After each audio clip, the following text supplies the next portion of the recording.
Good afternoon everybody, and welcome to the second episode of Shed Adventures.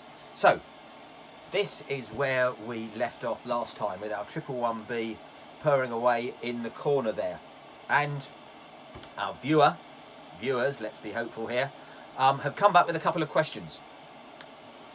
The first question was, on here you can see the word clean, and what does that mean? Well, inside this device there is a small pricker, a little needle, that will poke up through the nozzle and clean out any soot or dirt that you've got in there.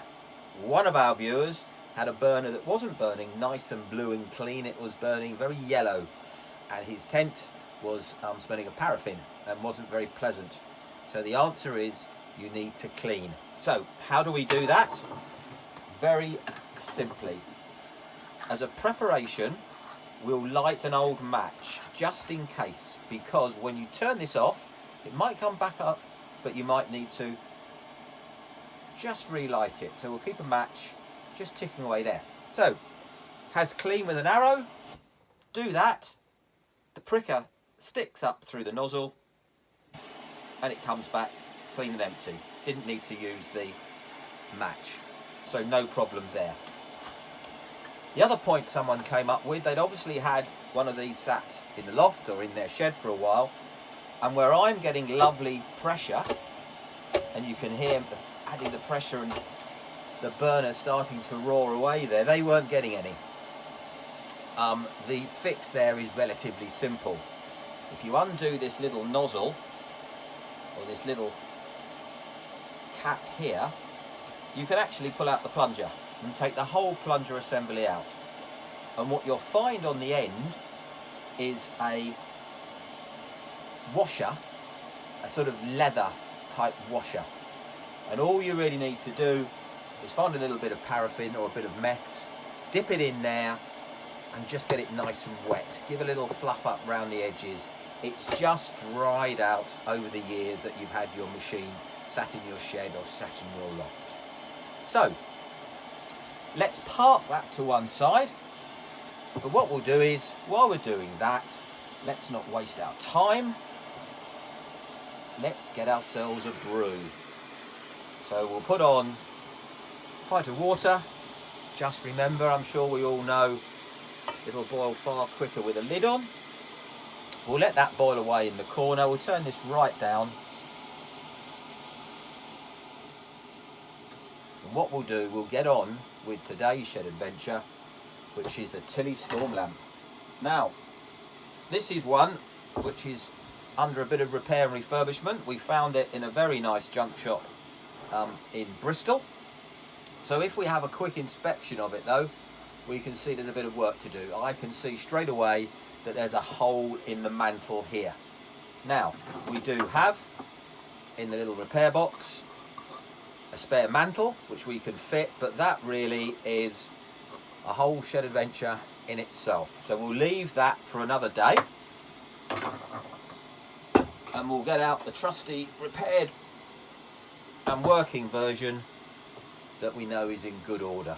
So very much like our Primus stove, very first thing we do, look on the inside and check that we've got some paraffin in there. Yes, we have. Don't cross thread that. Now the other thing we'll do is we'll turn it off and on a few times. Why? Because again, this actually has a built-in pricker, and the pricker is what actually lets it turn itself off when you turn it off. The little wire sticks through the hole and blocks it off. So if we do that, we'll make sure there's no dirt in there. Now, just like the Primus stove, we have to prime it and get it warmed up. Slightly differently, there's no little tray, but what we have is a little bottle of methylated spirits. And in there, if I can fiddle it out, is this little device which we clip under there. Then again, what we do is we light that, and that will warm up the vaporizer and allow us to turn on our Tilley lamp. Now, just like the Primus stove, you remember, I said you have to judge it so the device is warmed up enough to vaporise the paraffin. And what you can't see, or maybe you can see, look how quick that is. I'll stop for a second. Our cup of tea, or our hot chocolate as we're going to have, is puffing away there and is ready to go. That's the power of a Primus stove. So we'll actually turn that off now, and we'll come back to that in a second.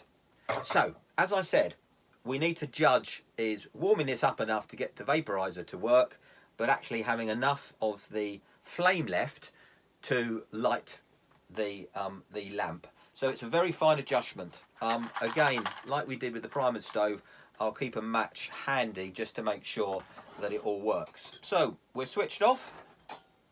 We are starting to warm up and vaporize ourselves. So this is a good time to pump away. And there we have our... there we go. There we go. An old stick pump. Sorry about the noise. Get ourselves some pressure in there.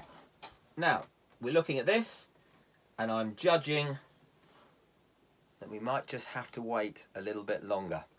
So please be patient, and we'll soon have...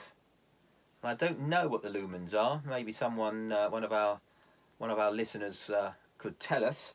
But if it was dark, it would blind you. It's a fantastic piece of lighting equipment. So I could be chancing my arm, and we could see a few flames in a minute. But let us see if we can very gently turn this on.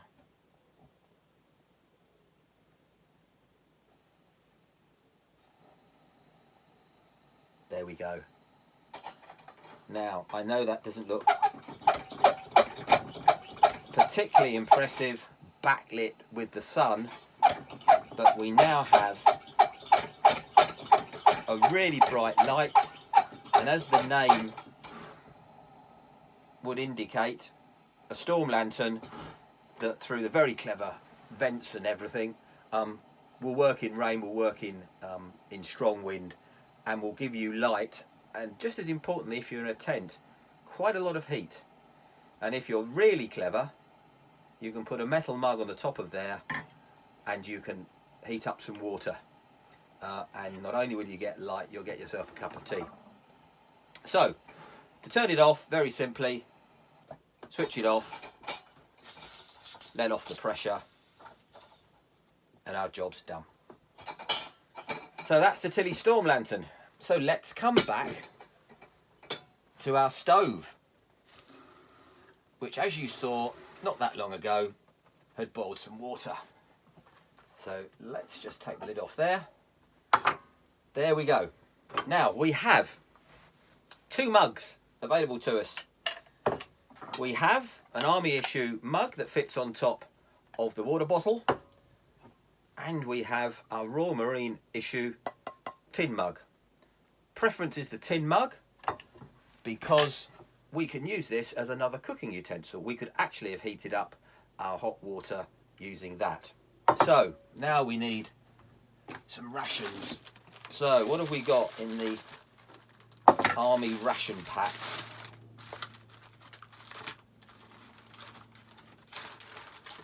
Well, we have some orange powder, we have some white sugar, lots of white sugar to get the calorie count up. We have some whitener, the equivalent of milk. We have some instant coffee granules. So I think what we'll do is we'll have a cup of coffee. So we'll get some coffee granules out. I like white coffee. So we'll get some whitener out.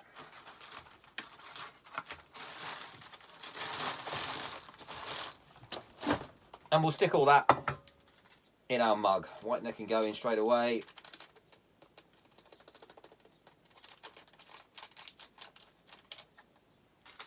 If I can get it open. If not, I shall use a pair of scissors. In goes our coffee. And the billy handle, which we found, if you remember, in the Primus Stove when we opened it up, fits in there, and there we go. Super cup of coffee. Now, I'm about to drink this. If you're a Royal Marine, you'll be shouting at me going, no, don't do it, John. Why? Because the aluminium gets extremely warm around the lip here. While you can drink the coffee, you're going to burn yourself on the lip. I'm not quite sure on the metallurgy of how that actually works, but here's a trick that was taught to me by a Royal Marine many years ago, and you'll see, if you watch any Royal Marine programs and you watch proper experienced Royal Marines, they will have what is known in the trade as black and nasty army issue black masking tape taped round the edge of their mug to stop them burning their lips. So we've done that, and now we've got, and I'm sure it's super hot and I shouldn't slurp. Whoa, coffee of sorts. Well, that is the end of today's shed adventure. Primus Stove with its few teething troubles and problems sorted out. We now have our Tilley storm lamp lit, and we now understand some useful types of mugs and how to use it. And we could keep it warm on there with that just ticking away in the corner of our tent, keeping the tent warm and keeping our brew bubbling away, as you can see there. So thank you very much, and I would like you to like and please subscribe to this new channel, and we'll see you next week where we'll have some more shed adventures. Thank you very much.